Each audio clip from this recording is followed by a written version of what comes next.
Today on my show of what I'm going to talk about on my show today is I'm going to talk about a history topic discussion of tack and the power of juju. So, for example, what I'm going to start off in is I'm going to talk about the development. So, for example, tack and the power of juju was created by John Blackburn, the CEO of Avalanche Software, who first conceived the idea in 1995 before pitching it in 1998. So, for example, how the creator first came up with an idea back in 1995, about 26 years ago. Then in 1998, he decided, hey, what if we pitch this new video game back in 98, about 23 years ago? And for an example, the game was developed by Avalanche Software. So it was developed by Avalanche Software for the PlayStation 2, GameCube, and Game Boy Advance. The game was developed under the agents of the Nickelodeon television channel and published by THQ. So THQ was a video game that was published by that company before.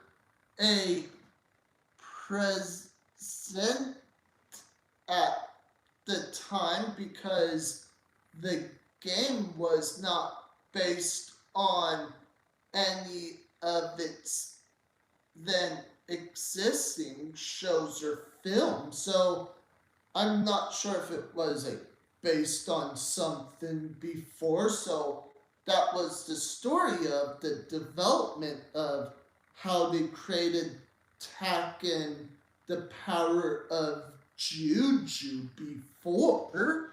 And now the next thing we're going to talk about is sequels and spin-offs.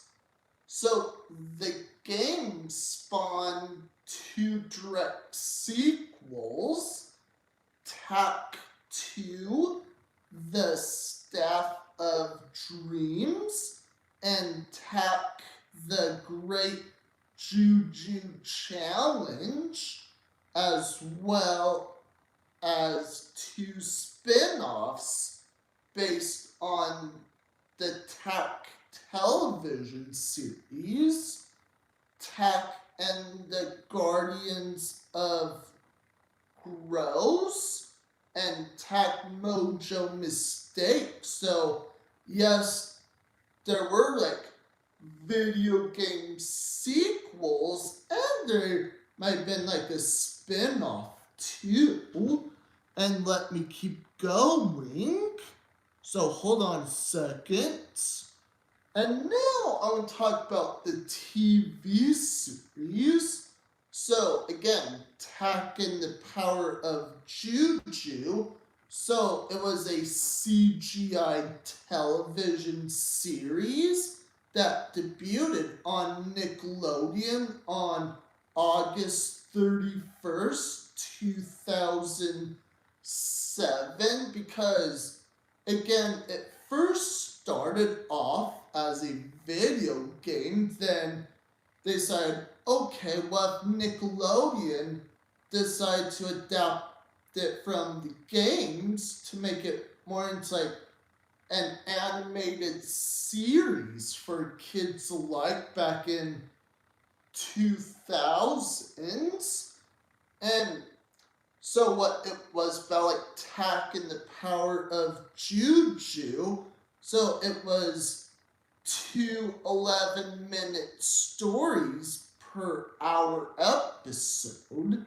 It was the first CGI series to be directly produced in house by Nickelodeon. The series is directed by Mark Risley and Jim. But again, I don't know what Jim's last name was. I just said Jim in general. So, it was first aired back in 2007. Then later, it ran until January 24th, 2009. I think the reason why it ran until 2009 because kids back then who remembered watching it on Nickelodeon, they probably think, okay, was the animation perfect? No, but it wasn't great either. And the reason why it got low ratings, maybe because of the bad acting performances. And yes, I have seen the show before. I mean, do I remember playing the game? Not that much. And will video game companies like ever do like a reboot of Tack and the Power of Juju? Make it when the game came out like back in 2000s and modernize it in this century in 2021? I meant, no, not really. Again, it depends on how modern kids would buy and play that game today. And will Nickelodeon ever do like a reboot of a new series? Probably not, because it wasn't really that popular. And if you're making, again off topic, like a new series based on a game, depends on how well and sorry about that, and it depends on how well it does or not. And before I go, I want to make this episode for people who remembers watching the show and playing the game Tack and the Power of Juju before from their childhood. And if you're looking for the game today, it's probably going to be really incredibly hard to find these days. And that's all for my show today. And make sure to comment below. Don't forget to subscribe. Click like on the bottom below. And don't forget to hit the bell for more notifications. And that's all for my show today. And see you next time.